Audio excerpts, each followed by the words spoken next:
Batman, issue 156, legacy number 921. Chip Zdarsky writing with Tony S. Daniel on art.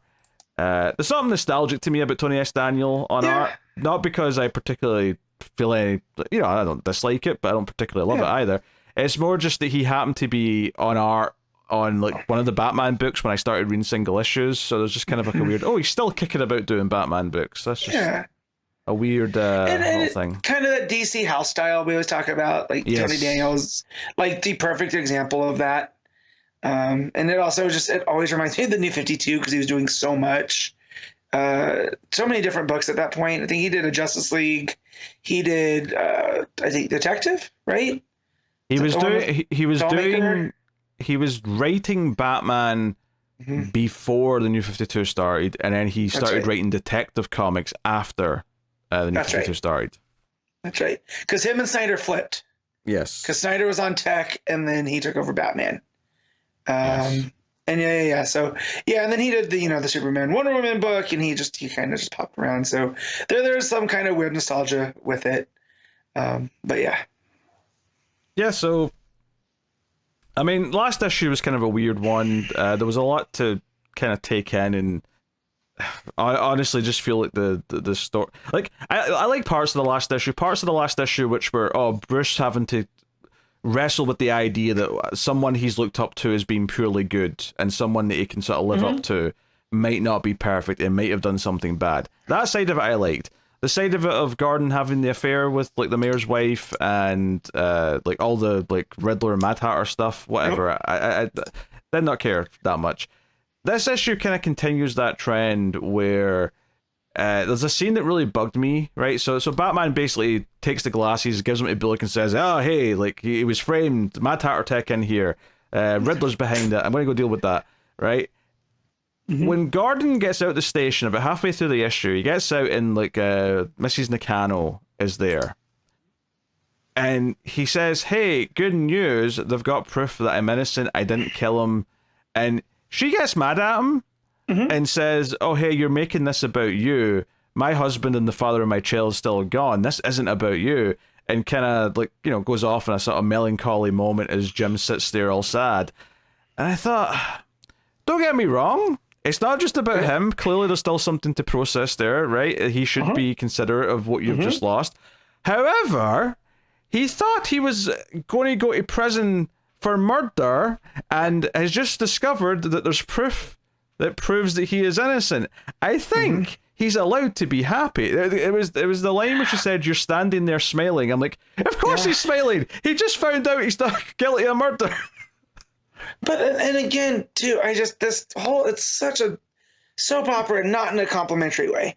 You can do stuff that's soap opera that's still fun and quirky, and this is not it. Like, the entire affair and her walking away, that was the father of my child. I was like, yeah, but you also had a relationship with this man. Like, it's so weird because like I don't know which version of this I would like more. The one we got, which is that she's mad at him because of everything and storms off, or the version where she is just happy that he's not guilty and embraces him because they're a thing now. It feels like the fact that they're instantly like possibly just breaking this relationship up makes it feel like it was just written to make the last issue more juicy and to give Gordon a motive for why he might have actually killed him to trick us. And now that they're immediately throwing it away, it just makes it look as shallow as it was, which is why it felt shit the last issue in the first place. So yeah, for sure. Because there is a good way to do this with that and the whole moral complexity of it, and if it was like kill or be killed kind of deal, and for Gordon to turn around and it not be him because of the Riddler tech and whatever, I don't. Some of the stuff is just too clever by half from Zdarsky, where he's just putting hats on hats, and here it's there's just no way to like. That's what I'm saying. Like, say, at least if like they, because I'm not even talking about the tech side of it or anything, or what the villains are doing. I'm just talking about their relationship. If they were staying together and this scene ended with them kind of like saying they'll be there for each other and this was going to be a thing moving forward, as much as I thought the way it was introduced felt kind of cheap, at least it is like, okay, but you're introducing this because you actually want this to be a thing for a while. You want to actually explore Gordon in a relationship with a new person and have that be a new status quo. I'd at least respect it, and then in hindsight, I'd be like, well, yeah, the way it was introduced was kind of weird, but at least it was because you wanted to do something with it. The fact that it's already seems to be just falling apart, it just makes it feel like, oh no, it was just a cheap trick. Well, because there was stuff to do with her, because she was already, right, when Tamaki was writing this and she introduced the mayor, and the fact that she was kind of like a work widow, because Gotham is such a mess that he's always at work, and so she ends up getting depressed because he's never around and she's raising the kid as a single mom, right? There's so much room to explore stuff with her, and now it just feels like we used her as a prop for Gordon, you know. And now, like, what do we do with her? Now she's no longer the mayor's wife, right? Do we just forget about her? Does she lose any of, like, it just feels like a wasted opportunity. The weird thing is, though, is that, I mean, I don't disagree with what you just said, but I also think Gordon just feels like a prop in this as well. I don't think he gets a good character story out of this either, because it's rushed through this so quick. So I don't think either of them really get anything out of it, unless they do something with it in the next issue or two. Which, at this point, I don't know if they will, because I feel like we're just dealing with villains now. Because by the end, we're worried about Russians getting nuclear codes. Like, more than that in a minute. I just, with Nakano, with Mrs. Nakano and stuff, I feel like they could have ended with her, like, I don't know what to do. Right? Yeah, that would have made sense. Had feelings for Jim. Yeah, you know? That would feel natural, that she's conflicted because, hey, her husband's dead, but she's with this new guy. Because she was out on the relationship anyways, but she didn't want him to die, and that's still my son's father, and what are we going to do? And, like, this is the no-win scenario. And her leaving just out of, like, frustration versus her being like, you're smiling? My husband's dead. Again, it's not like he comes out and says, hey, we can be together now because your husband's gone. He comes out and smiles because, hey, I'm innocent and there's proof that I'm innocent, so I'm not going to jail. That's amazing. It is amazing. It's almost like she wanted him to go to jail and she doesn't have to deal with it no more. She's like, oh, you're innocent? Ah, crap. You know? Just, like, I think he's perfectly valid for feeling relieved that, one, there's proof that he's innocent, and even the fact that he wasn't sure if he'd done it because of the mind, altering tech and whatnot from Mad Hatter. Like, he's allowed to feel relieved. So that set me off on the wrong foot. And then the fact that it seems like we're just immediately throwing this relationship away just exposes it for how much of a quick, cheap ploy it was in the first place. Like, at least if this was going to be a new status quo where they're going to be a couple and it's going to be a running thing throughout the book, and maybe even in tech as well, if, it gets referenced there, then hey, great. And besides, Gordon kind of messed up with his last son. Maybe if he raises this new son, he can have a chance of redemption. Maybe this one won't be a serial killer. Yeah, he's collecting kids like Bruce would. maybe that's why she's wanted to break it off and like use an excuse, because she's like, hey, the last son you raised turned out to be a serial killer. I don't know if I want you influencing anyone. Yeah, but hey, I raised my daughter, right? She's a computer specialist. She's great. And what is Barbara's job right now? Like, not outside of being Batgirl and Oracle, right? Is she still doing stuff out in the public? I don't think so. Does she still have her companies? Because she runs a tech company. I did pretty good. She did at one point. I don't know. Maybe she's technically still got that going, but I don't think she actively has to do anything with it. And to be fair, I'm sure Bruce could just pay her for being Oracle, if she needs a living. But to the public, right? I'm just saying that Jim could hold up to the site and be like, hey, I raised a perfectly good daughter. I can't help it. He was, nature versus nurture. Right? Keep in mind, he knows that she's Batgirl, so it's almost like he could say, hey, I raised Bat. Well, I can't say that. That's a secret. Barbara's doing fine. Hey, I'm 50-50. I got a hero and a villain, all right? But that's not bad odds. Everything that we're doing here is far more interesting than what we got, and that's a problem. Yeah, and then there's a big chunk of the issue, which is just Batman fighting his way through the tower to get to Riddler. And there's, Riddler's like talking and taunting to him. It's actually just like the Batman video games, the Arkham games, with Riddler like over the tannoy, just sort of mouthing off at him. That was by design. Then so when he shows up to the Enigma building, right, it has the glowing green question mark out of the lights, right? Is that something reminiscent of the game? there's green question marks all over the place for the Riddler side stuff for sure. But yeah, I definitely thought of the games where this Riddler was taunting him and like saying more riddles and saying, "Oh, it was particularly the parts where he's like, oh, you got that one? Well, that was an easy one." That is exactly a line of dialogue from those games where you'll solve one of these puzzles and Riddler will get over the comms and be like, "That was an easy one, Batman. There's still 155 to go. You'll never get them all." But as you keep getting more, as you're getting like near like the last 10, he starts getting kind of nervous, like, "Oh, how are you doing this? This is not possible. You're solving too many of these." And then eventually, but I mean, fun. So here's the weird thing, right? So this Leonid guy, who's working with Riddler, right, and is apparently they're representing the Court of Owls. Batman, via some of the riddles or whatever, figures out that he is actually Russian and that he's from the Court of Owls, but he also is a Russian agent. So are the Court of Owls working for Russia? Is that what we're saying here? The way that ZDARSKY made it sound is that this was a Russian asset that took over the Court of Owls. So the Court of Owls are working for Russia. And they don't, but and the way that we figured this out through Batman is that Leonid's a Russian name, so you can't have a Russian name, and not be Russian. This feels so like out of left field. Like, what is this? Well, so I get what ZDARSKY's doing because he's taking something from politics and what's going on here in the United States, right? And Russian assets and all this type of stuff, and Russia's manipulating things behind through money and whatever. I can get that, but it just from a storytelling perspective, like you've not even mentioned Russia once, I don't think, in this arc. Not once. This is like a sledgehammer where he just went, okay, here it is, and we're gonna, by the time we get to the reveal of who not Cody Rhodes is, not Commander Star. I remembered. Commander Star, not Homelander. It is again subtle as a sledgehammer here, Yeah, there's a whole thing as well where Batman's getting maybe overwhelmed a little bit by some of these Owls dudes, the Court of Owls soldiers. And I say Court of Owls soldiers, they've got the mask on. They're otherwise just wearing regular outfits though. They're not Talons. No. Which again, I'm wondering if there's going to be a reveal this is not the actual court or whatever, It was imposters or something, I mean, that would make more sense than they're just working for the Russian government now. Yeah, because the thing with the Court of Owls, what makes them work is the mystery of it.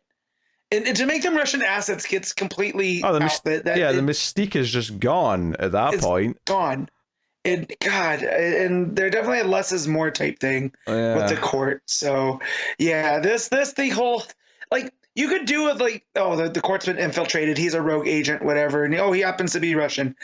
But the whole thing Batman figures out because his name's Leonid, and that's a Russian name, so he must be a Russian asset, and just all that it's incredibly stupid. Gordon ends up saving his ass. He shows up and hits a bad guy with a fire extinguisher.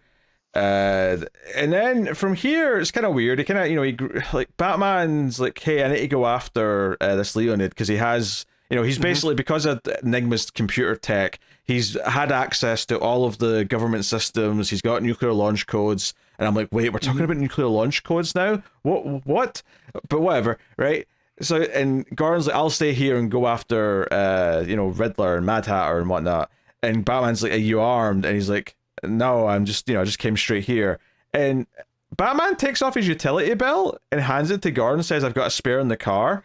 And I'm like, okay, that's fine, but is Gordon used to using smoke bombs and batarangs? Because this felt like so fan service to me. He's like, oh, isn't it cool that Gordon's wearing the bat belt? And he starts throwing smoke bombs and batarangs.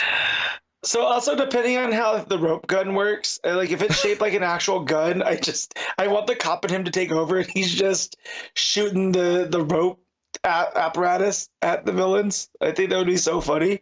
Because does Gordon know how to throw a batarang? We don't know. Apparently, he does it very effectively at one point. Yeah. Oh God. Because he throws one. He does the thing where he throws it and it lands like right next to the person's head. Now, whether or not, or he throws one at Riddler's leg. Actually, that's the other one he throws. Whether or not that's like, I don't know, like beginner's luck or what, it felt like such a weird thing. Like, I'm not saying that there's no scenario in which Batman handing him his belt and saying, hey, there's some useful stuff in there, but I feel like all the stuff that's in there for someone who's not like a martial artist would be like, okay, there's some use for some of these things maybe to a regular person, but it felt strange like that visual of him walking in with the belt on it. It felt like Zdarsky had like a fan fiction-y thing he wanted to do, and here we are. It's the artist in him, because that image of Gordon walking through wearing the utility belt is pretty cool. You know, that's a cool image. Just give me the story of it, though. Like, you know, the story doesn't add up here. It's not as cool as the image. They're very wrong. Him borrowing the belt and trying to use some of the gadgets is better than a big Robo Bunny suit that he had. That's for sure. That was something he calls Rookie. Yeah. So that's the thing. So yeah, Lear's on the way to the airport. Batman has figured out that he's got nuclear codes and it could start World War III. And then the reveal at the end is that Commander Star is actually KG Beast under the hood. And those riddles that Riddler gave him were not good. How he figures out that it's KG Beast. You know.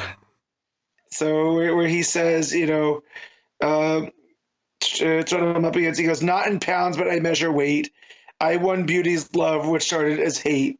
And it's just like, oh, the Beast won Beauty's love. And for the first part, he's talking about kilograms. Which you could shorten to kg. Yeah. Oh, kg and B. Oh, it's KG Beast. And I'm just like, oh, okay. Russian asset parading as a American hero. I get it. And it's there. It's whatever.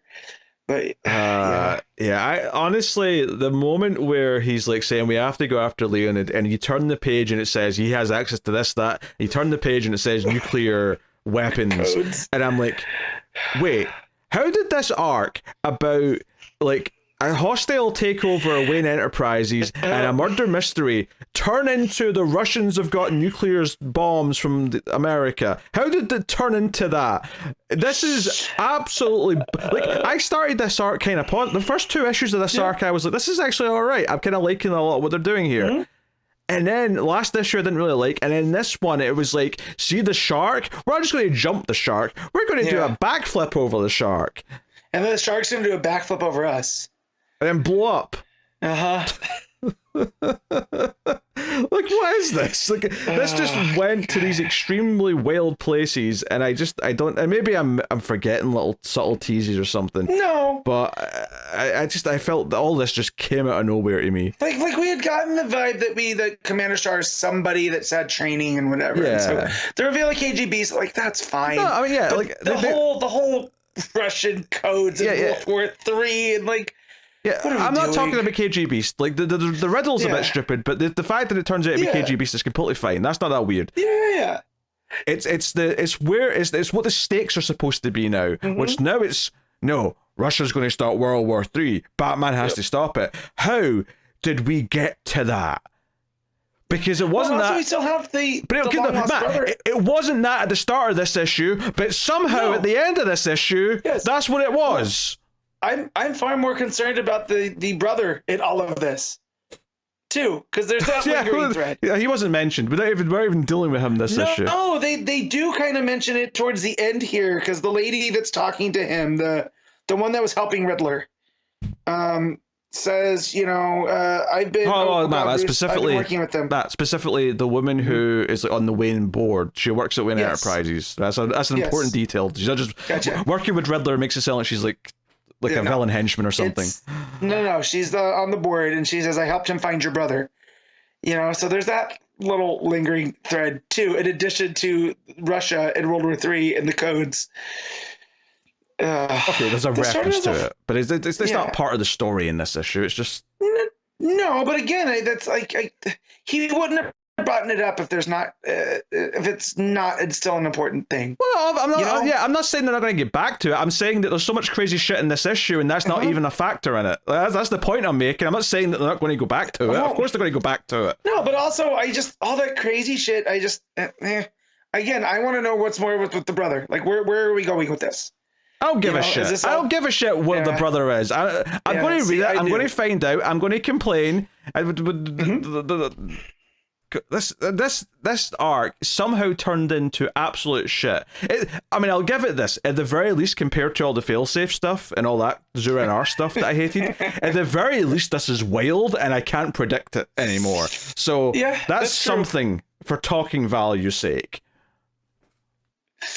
All right. I can't predict it. Put that quote on the trade. I mean, I'll make one prediction. I've got a funny feeling that World War III won't start. Somehow, Batman's going to stop that. I've got a funny feeling that'll happen. Yeah, he's definitely going to whoop KG Beast, and we'll be there. Oh god! I mean, the guy's already at the plane though. Is Batman going to have to jump out of the plane at the last second, and we'll get a whole plane thing next issue? Possibly, I don't know. Anyway, that's the issue. Dumb. What are you rating Batman?